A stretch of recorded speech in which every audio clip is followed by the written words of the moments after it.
The music in Borderlands 2 has made me think about what video game music is supposed to do. I've always thought that the music should serve the context. If there's a cutscene, the music should reinforce it. If it's heavily gameplay driven, the music should strengthen it. But in this game, the music constantly changes its purpose. That's not something I'm used to. It might be completely acceptable, but it also comes off as confused and conflicted design. The gameplay in Borderlands 2 is a constant ebb and flow. One moment you're exploring and looting, and then you can instantly get into a fight. The music is programmed to adjust to that when you're overwhelmed or fighting something stronger, and the concept mostly works. Where it becomes confusing is what the ambient songs are trying to support. Is it the atmosphere, the location, the gameplay, or the objective? Southern Shelf's song is beautifully lonely with its airy synths, but the airiness eases me to sleep while I'm trying to loot. And when you get into a fight, the music soothes the moment instead of intensifying it. That's what the fight music's for, but apparently not every fight is worthy of its music. And of all the songs, Sanctuary is the most confusing.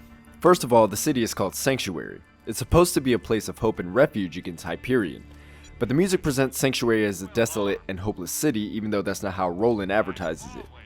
But if the point of the song is to emphasize that contrast in themes, it's not very clear.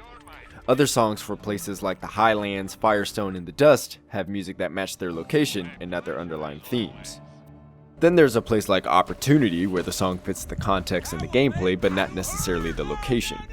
Jack advertises Opportunity as the place to be on Pandora, but the foreboding music seems to be telling a different story. And this would be completely acceptable if it were understood that's what the music was doing for the other locations. But it's hard to tell when places like Bloodshot Stronghold, Heroes Pass, and Wildlife Exploitation Preserve have music that fits the location and the context. Borderlands 2's music suffers from what the game struggles with.